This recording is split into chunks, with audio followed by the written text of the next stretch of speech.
여러분 안녕하세요. 오늘은 경기를 사시는 애청자 한 분께서 사연을 보내주셨어요. 무더운 더위를 타파할 수 있는 시원한 사연이라네요. 그럼 저도 두근두근 기대하는 마음으로 읽어보겠습니다. 안녕하세요. 저는 경기도 수원에서 딸내미와 함께 살고 있는 워킹맘입니다. 사실 저는 산채널 애청자예요. 요즘은 바쁜 와중에도 사람으로서의 맛을 즐기며 살고 있는데요. 제 이야기를 보내보면 아마 많은 분들이 재미있어 하실 것 같아요. 용기 내어 보내보겠습니다. 제 솜씨는 다소 부족할지 몰라도 잘 다듬어 주실 거라 믿고 시작해 볼게요. 방금 제가 워킹맘이라고 소개했어요. 드리겠습니다. 저는 현재 남편과 소고 쇼핑몰을 운영하고 있는데요. 쇼핑몰 사업이 잘 되어 저희는 생계에 큰 지장을 받지 않고 있습니다. 하지만 처음부터 쇼핑몰 사업을 시작한 것은 아니에요. 결혼 전에는 특이한 직업을 가지고 있었습니다. 대학교 때 등록금을 마련하기 위해 다양한 알바를 하던 중 레이싱 모델이 되었습니다. 친구가 레이싱 모델이었고 어느 날 돈이 필요하게 되어 한번 시도해보자 하며 시작했죠. 그 경험을 통해 많은 돈을 벌었고 다양한 경험을 쌓을 수 있어서 제 자신을 발전시킬 수 있었던 것 같아 레이싱 모델을 택하게 되었습니다. 큰 이유는 돈이었는데요. 아버지는 사업을 하시던 분이셨고 부자가 되시려고 노력하셨지만 잘 안 되셔서 마음에서 노가다를 반복하셨고 어머니는 식당을 운영하셨으나 허리가 아파지셔서 중단하셨고 혹시나 그만 주식 투자에 실패해서 상황이 더욱 악화했어요. 그래서 대학 등록금을 다 내야 했었는데 통장에 쌓인 돈을 모두 내야 했어요. 여러분들도 아시다시피 그것이 쉬운 결정은 아닐 거예요. 그러다 보니 얼른 돈을 번 돌리는 일을 해야겠다는 생각이 들었고 막상 그 일을 하다 보니 제 적성이 잘 맞는다는 생각이 들었어요. 제가 가진 재능을 활용할 수 있는 직업이 없었고 성격이 활발해서 단조로운 일보다는 이쪽이 훨씬 잘 맞았거든요. 하지만 지금도 그렇지만 그때도 만약 제가 하는 게 잘 안 된다면 사람들이 굉장히 쉽게 비판하겠다고 생각했어요. 돈을 번다며 곱지 않은 시선으로 보는 분들이 많았어요. 모터쇼나 경기에 가면 자동차가 빛나게 하기 위해 오래 서 있어야 하기 때문에 발이 성한 데가 없고 절대 쉬운 일이 아닌데도 많은 분들이 그렇게 생각했어요. 특히 당시 제가 연애했던 남자친구들을 어머니들이 그랬어요. 결혼 문턱을 넘기 힘들었거든요. 인사드리려고 가면 천대걸 어떤 며느리라고 데려와 하며 얼굴에 소리를 지르는 분도 계셨고 물건을 집어던지는 분도 있었어요. 그래서 상처를 많이 받았죠. 제가 좋아하는 일이었고 즐겁게 할 수 있는 일이었지만 사람들의 시선이 따갑다 보니 저도 어느샌가부터 이 일을 조금씩 포기하고 싶어지더라고요. 그래서 당시 교제하던 남자친구와 함께는 않았습니다. 상해 후 모델 활동을 포기하고 대신 애견 미용샵을 열어 시작했어요. 미안해, 친아야. 나 때문에 너 방송 활동도 하고 싶었는데, 아니야? 이게 왜 자기 때문이야? 나도 나이가 있고 오래전부터 생각해온 일이라 미안해 하지 마. 남자친구는 정말 미안해했어. 누구보다도 제 직업을 자랑스러워하고 대견하다고 얘기해주던 사람이었거든요. 하지만 어쩔 수 없는 선택이었죠. 남자친구 부모님은 둘 다 학생들을 가르치는 교사였고 보수적인 분위기의 집안이라 들었기 때문에 결혼 허락을 받기 위해서라도 직업을 포기해야만 했어요. 그리고 애견 미용샵을 시작하면서 차근차근 돈을 모아서 인사드리기 위해 시 부모님을 뵈다고 했어요. 사실 그때 남자친구가 현재의 남편입니다. 제 남편이 되어 주신다면 기쁘게 받아들일게요. 남편은 들어오기 전에 편하게 해달라며 다독을 했지만 실제로는 긴장해서 청심환의 음식을 먹을 정도로 떨었어요. 미용실을 한다고 하더라고요. 아마 그래서 그런지 손끝에서 양도 예쁘게 생겨 보이고 얼굴도 이쁘게 생겼네요. 제 친구 진영이랑 정말 잘 어울린다고 생각해요. 어제 그 애라는 대하는 것에 대해 말할 때도 여느 것이라고 부르는 게 가능한 걸까요? 너무 이름 콜링하다고 느끼시면 어떤 말씀 해주시면 안 될까요? 아기, 너 결혼 전에 갖고 싶은 게 있으면 얘기해봐. 알았지. 그날 분위기는 매우 편안했어요. 고백하자면 저는 시부모님께 레이싱 모델로 일한다는 사실을 말했습니다. 안 왔어요. 숨긴다고 숨겨질 리는 아니지만 유명한 모델도 아닌데 혹시나 자기 부모님이 결혼을 반대할까봐 남편이 먼저 말하지 말자고 하더군요. 저도 이런 일에는 트라우마가 있던지라 고민 끝에 알겠다고 했어요. 생각해보면 애초에 그러지 말아야 했는데 남편과의 결혼이 간절했던 나머지 저 또한 잘못된 선택을 한 것이죠. 아무튼 그렇게 남편과 결혼한 후에는 달콤한 신혼생활이 이어졌는데요.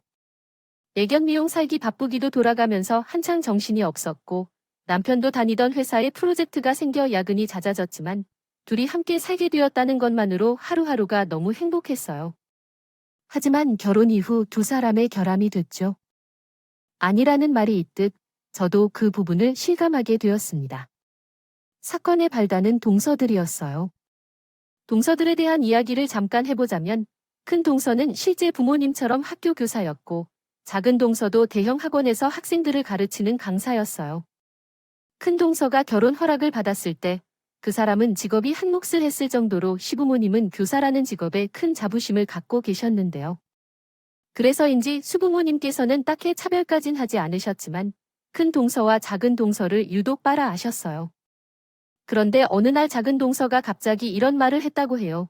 가족들이 다 모인 명절 자리에서 형님 제가 인터넷에서 기사를 보았는데 형님과 무척 닮은 분이 계셨어요. 혹시 영리 애견 미용 전에 다른 일을 하셨습니까? 첫째, 그 기사가 나왔다고 하는데 무슨 이야기입니까? 큰 어머니, 저는 동생의 말을 듣자마자 심장이 두근거리기 시작했어요. 동서가 무슨 말을 꺼내고 있는지 누구보다 잘 알고 있었기 때문에요. 이제는 말할 때가 된 것 같아 시부모님께 무릎을 꿇고 조심스레 말씀드리게요. 어머님 사실은요, 제가 레이싱 모델이라는 직업을 가졌습니다. 진실을 말하지 못해서 죄송합니다. 제 직업 때문에 어머님과 아버님이 반대하실까봐 겁이 나서 숨겼습니다. 들어왔어요. 정말 죄송합니다. 뭐야? 레이싱 모델이란 무슨 차 앞에서 야한 옷을 입고 포즈를 취하는 거 말이야. 기가 막혀. 각 진영에서 알고 있었던 게야. 그게 엄마인가? 알고 있었어요. 제가 먼저 이 사람에게 말하지 말자고 하고 있어요. 엄마 아빠가 반대하실까 봐요. 솔직히 엄마 아빠는 그런 걸 이해 못하실 거예요. 그게 맞다고 말하면 되겠네. 사탕을 취해야 해. 레이싱 모델이었던 사실이 먼저 있었어. 나한테 예전에 중매할 만한 사람으로 소개해준 거야? 어디서 이런 천한 애를 며느리로 받아들임? 아니, 이런 의심스러운 일이야. 엄마랑 뭐 하든 이 사람 앞에선 조금 가려 할 필요가 있어. 넌 지금 내 엄마 아빠까지 소개해서 결혼하려는 거야? 이런 사기 결혼을 하라고 정말 잘한 거야? 딱딱한 말을 하지 않았나? 내가 너를 그렇게 가르쳐 줬는데. 아, 유보야. 뭐라고 말하려고? 그날 그 손님을 취급한 분위기는 완전히 망했고 나는 시어머니에게 손가락질을 받으면서 죄인처럼 눈물을 흘리며 고개를 숙이고 있었어. 울다가 계속 사과하고 잘못을 인정했어요. 말했지만 시어머니는 요소를 해줄 기미가 보이지 않았습니다. 뭐, 잘못했다고 울고 있어? 꼴도 보기 싫으니 썩 꺼져라. 거기까지 말하니까 저하 시아버지는 힘없이 집으로 돌아가 한숨만 폭폭 쉬었습니다. 어찌됐든 속에 있는 게 잘못이었으니 시어머니 입장에서는 당연히 화나실만 했습니다. 그래서 남편과 함께 매일같이 시아버지에게 용서를 빌고 또 빌어왔어요. 시아버지는 어느 정도 화가 가라앉았을 텐데 시어머니에게 이쯤에서 그만하자며 말리려 했지만 시어머니는 요지부동했어요. 앞으로는 당신들 얼굴 안 보고 살아야겠다고 했다. 다른 것도 아니라 레이싱 모델로 한평생 동안 아이들에게 가르침을 전해온 우리 코사집안에 저런 더러움을 끼치는 건 내가 용납할 수 없어요. 시어머니의 한마디 한마디가 너무나 자존심을 상하게 만들어서 가슴을 짓눌렀지만 제가 지은 잘못도 있는지 몰라 뭐라 할 수 없었어요. 그런데 남편은 시어머니의 그런 말을 듣기 싫어해서 참지 못하고 같이 맛있게 드렸습니다. 엄마, 고상하고 깨끗하게 사는 게 뭔가요? 회사 다니고 평범하게 학생을 가르치고 그렇게 사는 거라고요. 이 사람도 자기 직업에서 최선을 다하는 사람이에요. 똑같다고요, 엄마. 그건 편견이에요. 이 만담으로 결국 시어머니가 자신의 손으로 남편의 볼을 때렸고 말다툼이 끝났습니다. 이후로 우리는 시어머니에게 떠나볼 생각을 하지 않았지만 우연히 인연을 끊은 채로 살게 되었습니다.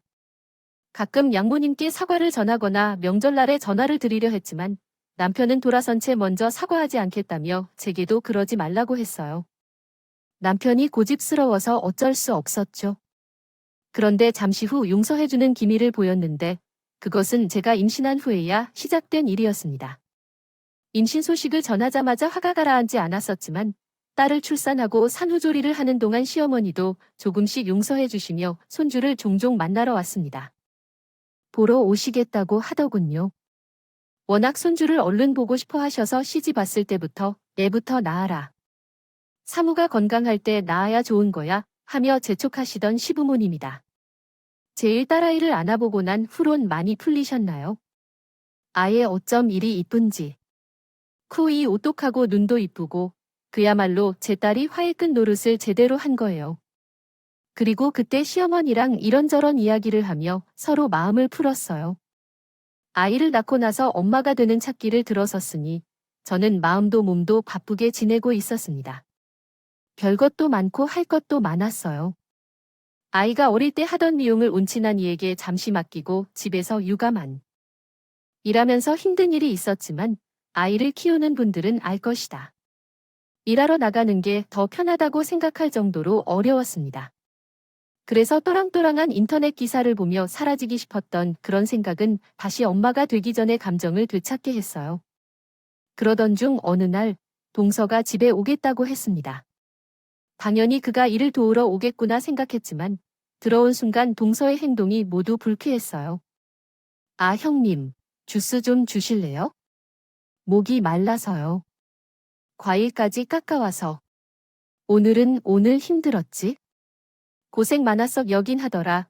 어머님께서 한번 가보라 하셔서 왔는데 이렇게 멀리서 그렇게 한번 생각해 본 적이라도 있을 것 같아요. 아, 맞다.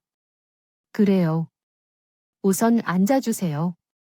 그 사이에 아직 몸이 금방 태어나지도 않은 제게 과일을 깎아달라고 이것저것 시킨 다음 갑자기 제 딸의 얼굴을 본 그가 형님과 닮은 게 아닌가요? 라고 했어요. 근데 그 얘기가 형님을 안 닮았네요. 그러더라고요. 아니, 하지만 아직 너버진 아기를 더 키워봐야 할지 고민 중이에요. 당연히 봐도 형량 과거 사진을 보니 성형한 티가 확연히 나지 않아서 정말 얼굴과 아기를 연상시킵니다. 아주 부인하거나 말 없이 그 정도면 동석이 맞다는 얘기에 동의해요. 성형 수술을 받지 않은 듯 했는데 이 쌍꺼풀은 원래 속 쌍꺼풀인데 시간이 지나면서 자연스럽게 변한 것 같아요. 생각하는 거야? 에이, 왜 이렇게 거짓말을 하는 거야? 깨비님, 솔직하게 말씀해도 돼요. 형님, 레이싱 모델 같은 건 얼굴이 좀 받쳐줘야 그나마 할 수 있는 직업이 있잖아요. 외적으로 우수한 사람들이 많으니까 성명학 인자 같은 것 같은데 안 했다고 하는데 동소녀 오늘 왜 나한테 이런 말을 하는 거야? 우리 딸 부러워하는 게 아니라 너무 기분 나빴습니다. 갑자기 성형수술했다고 말하거나 예전에 모델한 것을 언급하거나 하지 않나요? 말투와 내용이 비하하는 느낌이에요. 그리고 그때 우리 남편이 들어왔죠. 남편이 집에 들어오자마자 둘이 여기까지 해야겠다 싶은지 바로 바쁘게 돌아갔어요. 가겠다고 했는데 나가더군요. 하지만 동사들의 만행은 여기서 끝나지 않았습니다. 명절날 제과를 걸쳐 수익 모델에 대한 이야기를 꺼내자 소장들의 거리로 쓰더군요. 복회동서 일을 찾을 때까지 제게 망신시키기까지 했고요. 형은 내숭을 부리셨으면 남자들이 만나서 받겠네요. 어땠어요, 동서? 모델을 한다고 해서 남자들이 들러보는 건 아니에요. 오히려 난 동우가 바빠서 만날 기회가 별로 없었어요. 매수 모델이 바쁘다고 하는데 아님 겨우 사진 찍는 게 아니라 뭐가 바쁜 거예요? 회사원처럼 9시부터 6시까지 앉아 있는 것도 아니고 남는 시간도 없잖아요. 아니에요. 동석이 말이 너무 심하다고 생각하지 않아? 자꾸 받아주니까 내가 만만해져요. 내 직급으로 비유하곤 하니까 기분이 초조해져요. 누가 뭐래도 난 내 직업에 대한 자부심을 느낄 줄 알아요. 그러니까 이제 그만하세요. 어머, 레이싱 모델의 작은 수이며 형님. 농담이라도 그런 말은 하지 마세요. 오히려 쪽팔릴 거예요. 예전 같은 태도는 곧 모욕이 되고요. 그러니까 본인도 숨겨야겠죠. 제 말이 잘못됐어요. 동석이 급기야 제가 소리를 지르자 작은 영선은 뒤를 막으며 형이 미쳤어요 라고 인상을 확 쬐끔써요. 그러자 부엌에서 소리가 들려왔어요. 시어머니께서 오셨습니까? 아니야. 무슨 소리야. 너희가 싸우지 마. 아니, 어머님 쉬포털에 형님이 물 안 싸웠어. 그저 벌개진 눈으로 동사를 노려봤지만 동서 2명 다 생글생글 웃더니 시어머니 팔점을 끼고 온 완료 과일 뭐가 되고 싶어.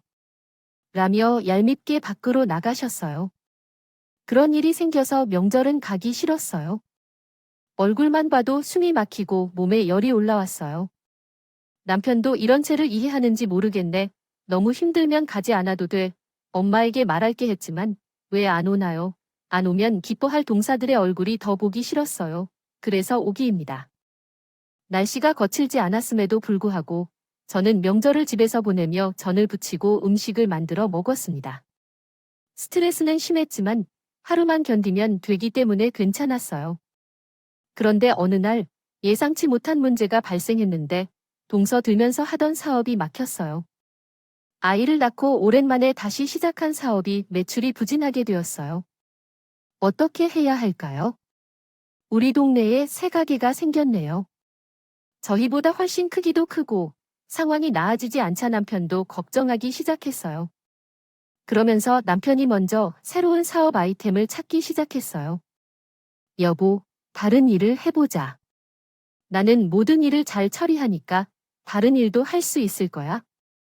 처음에는 반신반의했지만 남편이 계속해서 힘을 주는 말을 듣고 생각해보니 아이를 낳고 난 뒤에도 일을 하게 되었는데 애견 미용 일을 오랫동안 하게 되었고 또한 더 많은 모험을 해보고 싶었어요.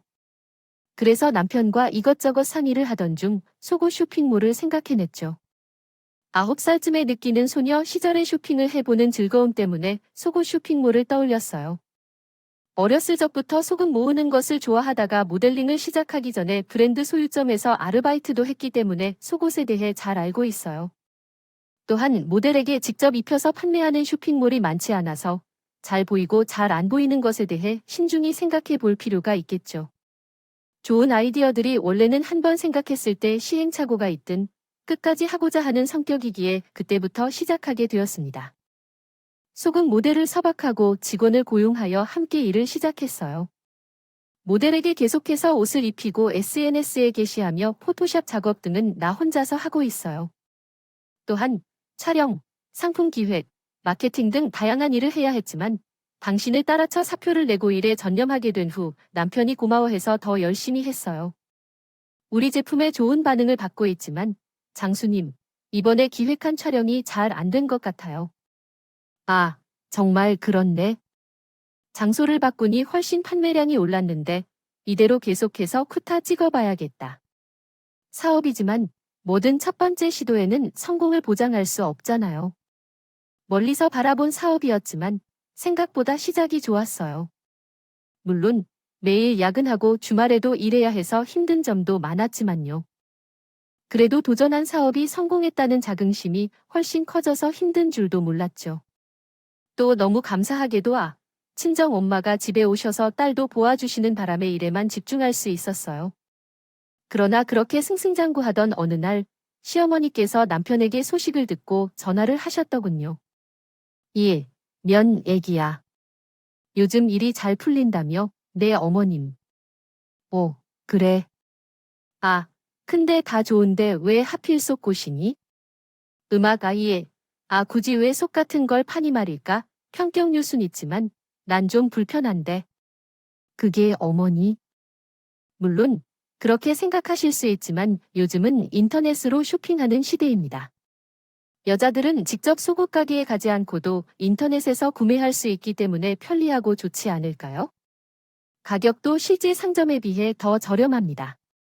어머님께서 속옷을 한번 입어보시면 편안하고 이쁜 제품들이 많이 있습니다. 제가 선물해 드릴게요. 저는 직접 시어머니께 속옷을 선물하며 내의 속을 쇼핑몰로 기획했다는 설명을 드렸습니다. 몇 번 노력한 끝에 속옷을 실제로 입어보신 시어머니께서 편안하다고 하셨고, 인터넷에서 미안하다고 말씀하시며 친구들에게도 소개해 주셨습니다. 그리고 제가 번 돈으로 영종도를 잘 챙겨드리니 마음이 편안해지는 듯 했습니다. 그러나 문제는 다른 곳에 있었습니다. 시어머니가 어찌됐든 사업도 잘 되셨으니 밥 한 끼 같이 하자는 말에 참석한 가족 모임 자리에서 두 동서가 이 빵을 찢어 먹기 시작했습니다. 갈비집에서 식사 중에 양념장을 더하기 위해 셀프 코너 쪽으로 가는데 마침 화장실에서 나온 두 동서가 제 얘기를 하고 있었습니다. 두 갈래의 식물대 출신이라 그럴지도 몰라서 형님 되던 아쉬움이 있지 않을까요? 그렇죠. 직업도 어떻게 그렇게 딱 떨어지지? 모델을 쓸 필요 없이 형님이 직접 착용하거나 찍을 수도 있는데요. 아, 그건 또 쪽팔리는 나를 보게 될 것 같아서요. 어쨌든 창피해서 죽겠어요. 어머님은 도대체 왜 이런 자식을 만드셨을까요? 속옷 쇼핑몰을 자주 왜 자랑거리로 하느냐고요? 솔직히 말해서 형님, 우리 집안이 수치스럽지 않아요.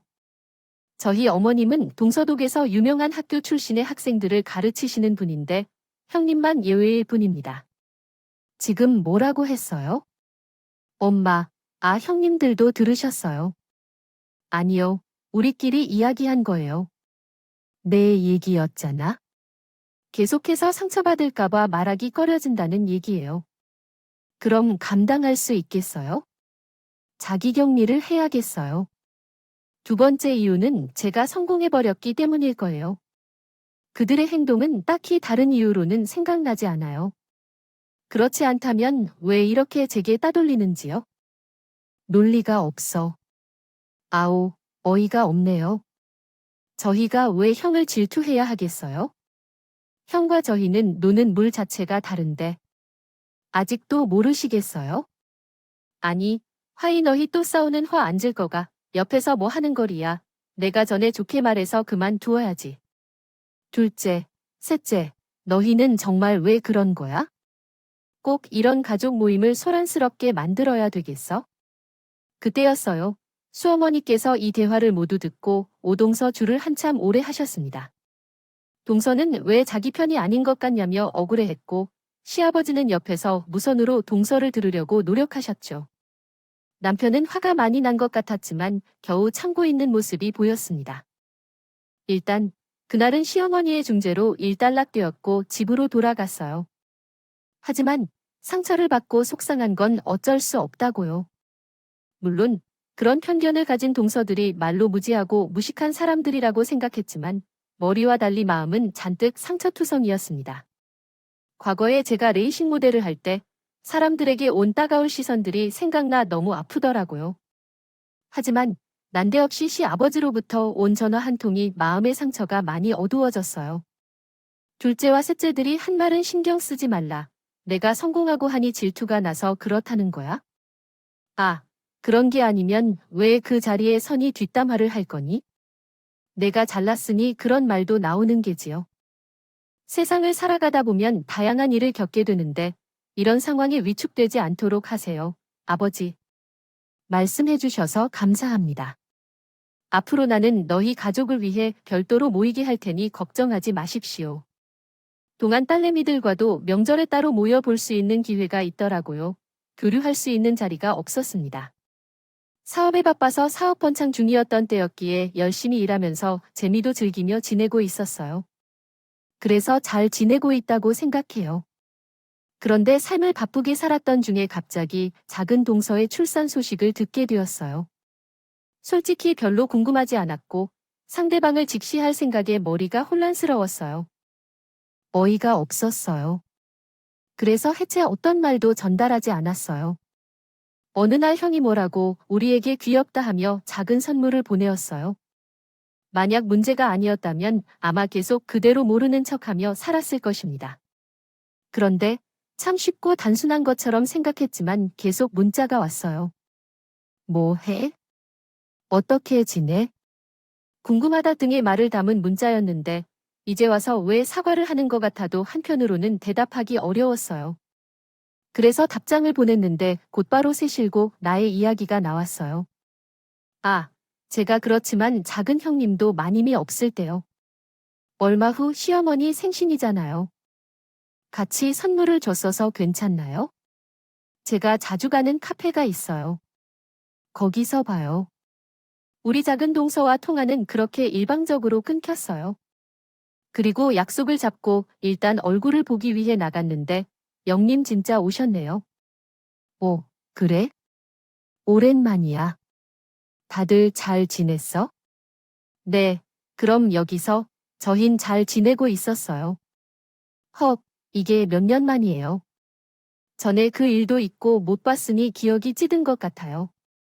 형님, 그때 일은 저희가 죄송했어요. 저희가 생각이 짧아서 사과드리겠어요. 오늘 형님을 부른 거예요. 아, 그래. 내 마음 풀어주세요. 죄송해요.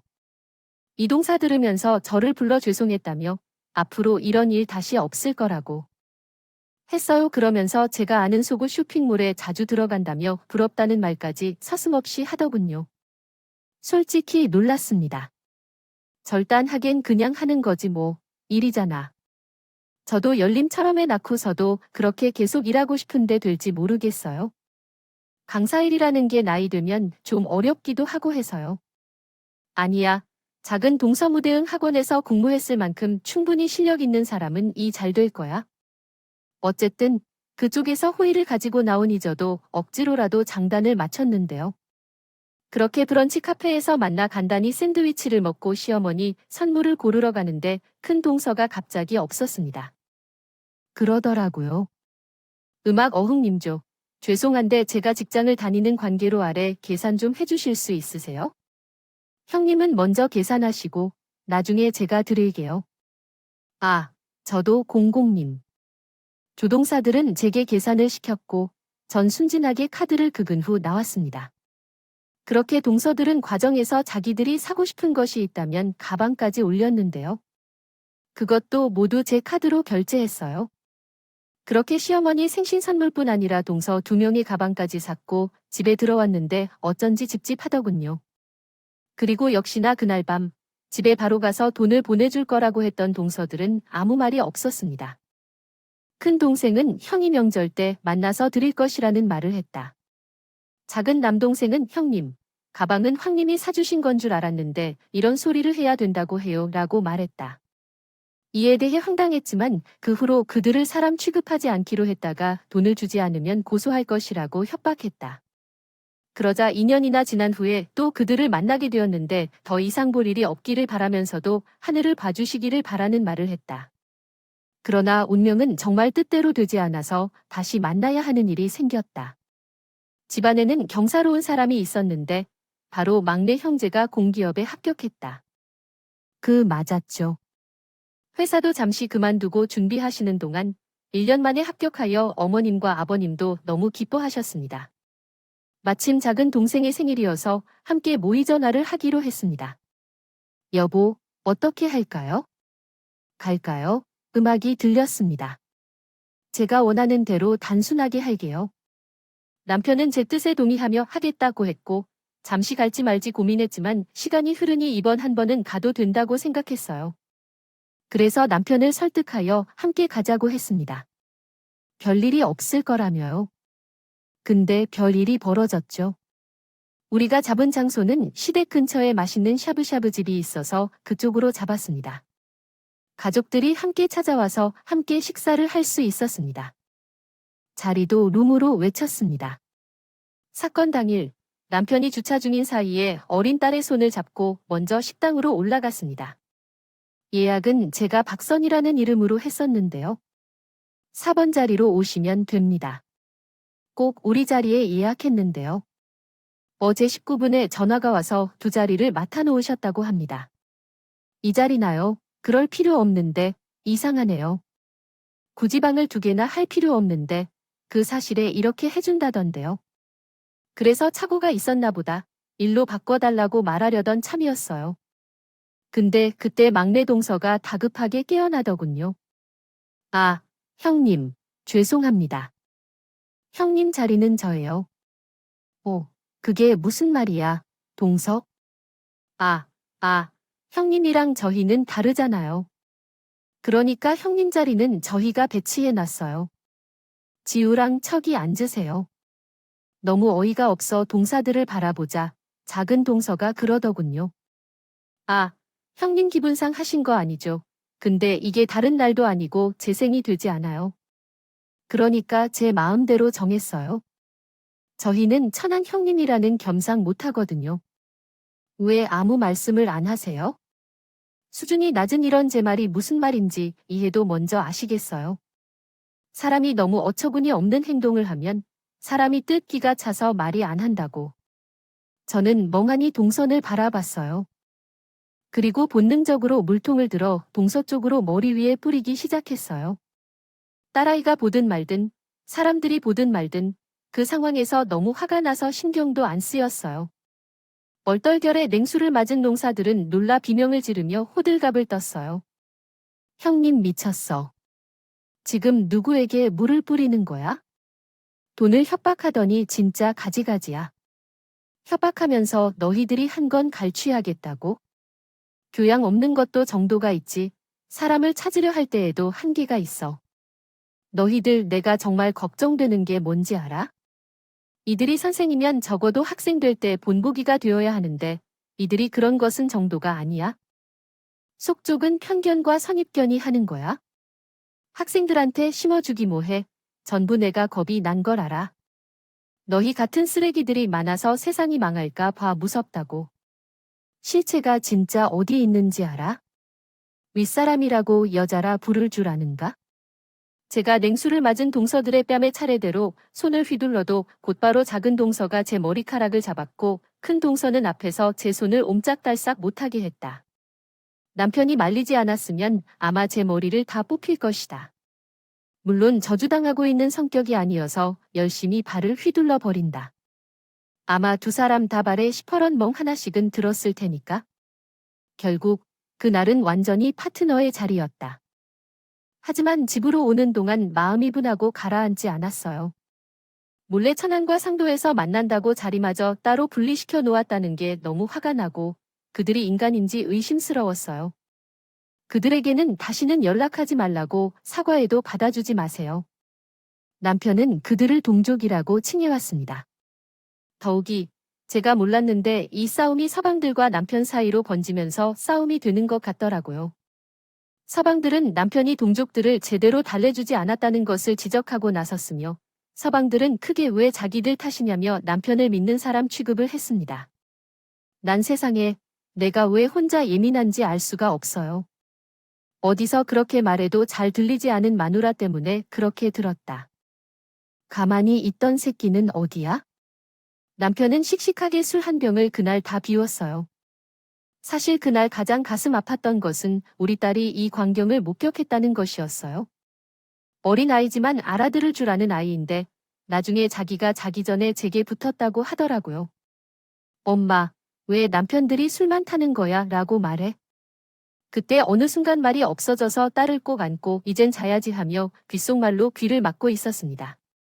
그날 이후로 남편은 서방님과 도연이랑 연락이 끊겨 있고 저에게 갑자기 가족 여행을 떠나자고 했어요. 제가 2일 동안 정말 힘들어하니 남편이 나가서 바람 좀 쐬고 와서 마음도 정리할 겸 제안한 거였어요.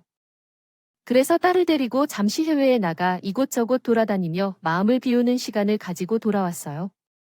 확실히 저희 가족끼리 단란한 시간을 보내니까 마음이 진정되더라고요. 근데 해외에서 보내는 마지막 날에 남편이 잔뜩 쓰러하여 최선을 다했던 제게 이렇게 말했어요.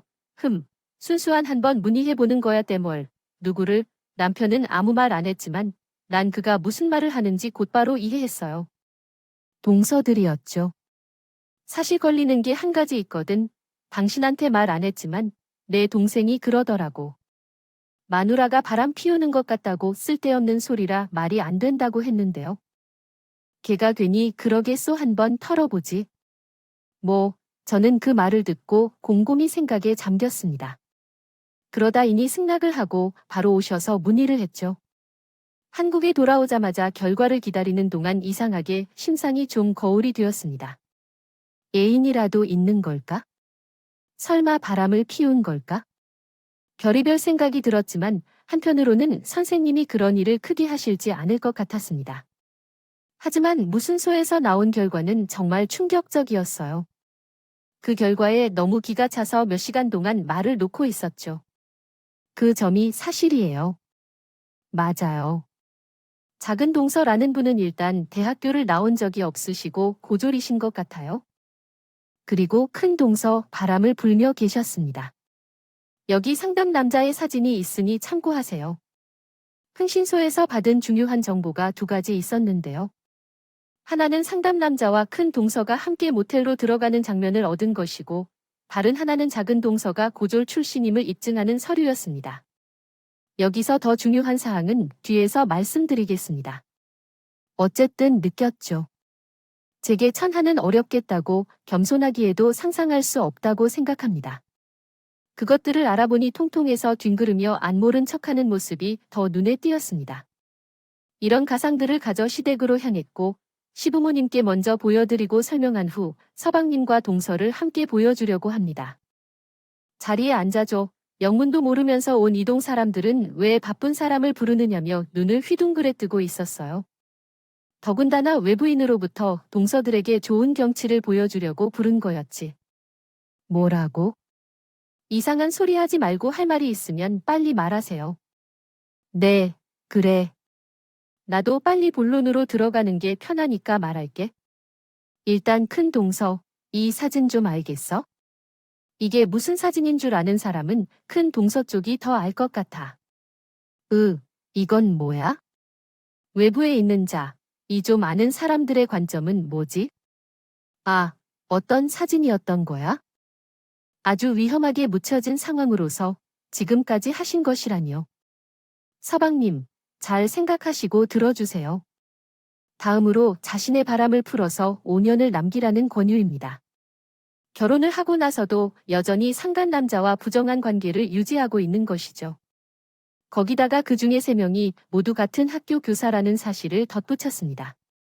재산 분할을 잘 챙기시기 바랍니다. 그리고 작은 소문은 거짓말이었다고 했어요. 뭐라고요? 작은 소문을 엄하게 쳐다보자 이미 당황한 작은 사람은 제어할 수 없을 정도로 떨리고 있었습니다. 한편 작은 사람은 코를 숨길 겨를로 작은 상자 1개를 던졌어요. 이 상자를 봐주세요. 땡땡 고등학교가 그의 최종 학력이었다는 정보입니다. 동서가 나온 대학교의 이름은 없다고 하는데 이건 어떻게 된 일일까요? 그리고 도대체 그 큰 대응은 어떻게 된 걸까요? 아, 그것도 거짓말인가요? 학력 위조를 한 거예요. 아, 이건 모함인가요? 어머니와 아버지, 정말 그 대학교를 나왔어요. 저는 학교에 입학하는 데에서 이미 모든 과정을 거친 일이에요. 그럼에도 조사를 하지 않았을까봐 걱정돼요. 게다가 우리 작은 동생은 고등학교를 다닌 적도 없지 않다고 합니다. 제가 고등학교라는 단어를 언급하자마자 작은 형의 얼굴이 당황해 사라졌어요. 그는 극도로 낭패해 보였습니다. 남편은 옆에서 신경을 쓰지 않고 핸드폰으로 녹음 파일을 틀었습니다. 저는 고등학교 때 동창이었어요. 그 학교는 꽤 유명했죠. 그곳에서는 학생들이 괜히 저지르고 패고 다니더군요. 몇 달 동안 학교에 나오지 못한 적이 있었어요. 아마 중절 수술을 받은 것 같아요. 다른 사람들에게 물어봐도 좋아요. 그러면 내릴 수도 있으니까 말이에요. 이야기하면 안 들키니까 한번 따라해 줄게요. 얼마나 나쁘게 다루어졌는지 알 수 있겠지요. 고등학교 동창이 이런 질문을 해줄 줄 몰랐어요. 그러니까 사람들은 마음을 써야 해요. 솔직히 말하자면 흥신소에 문을 노크한 적 있을 때 나도 이 정도로 처절하게 들킬 줄 몰랐어요. 이 대였다면요. 구정물 정도가 아니라 다 썼으며 썩은 물이 들어간 그림을 낼 나에게 천하다 구해 막대한 동의를 보내고 작은 용서를 구해드려 나를 미소 짓게 만들었습니다. 이 정도로 끝나는 것이 다행이었습니다. 너희의 행동을 비교해보면 나에게 당한 모멸과 수치를 생각해보면 하루에 지나는 일로 치부될 수 있다고 생각했습니다.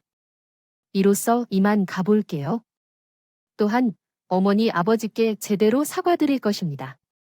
남편은 흐뭇한 표정으로 저희를 따라 나왔고 그 뒤로는 저는 남편을 마주보며 미소를 지었습니다. 이것으로 복수가 종결되었다고 생각하며 결론을 내리자면 둘 다 남편을 이용했다고 하겠습니다. 정확하게 말하자면 이윤을 받은 셈이죠. 어찌됐든 이 기막힌 결과는 충격적이지만 우리에게 유리하게 작용했습니다. 그들에게 한 방 먹일 수 있는 게 너무 다행이에요. 그들이 당할 생각을 하니 그제야 두 발 뻗고 자수 있었거든요. 안타까운 점은 시부모님께서 충격을 꽤 많이 받으셨는데 제 남편과 저는 종종 방문해 말도 다 듣고 선물도 사주지만 이제야 화평해 하시려면 아직도 마음이 아픕니다.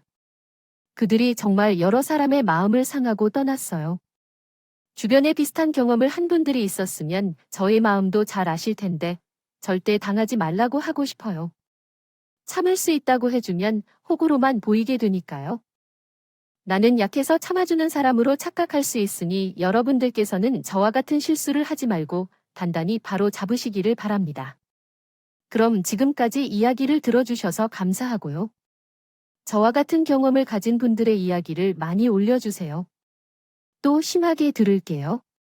고맙습니다.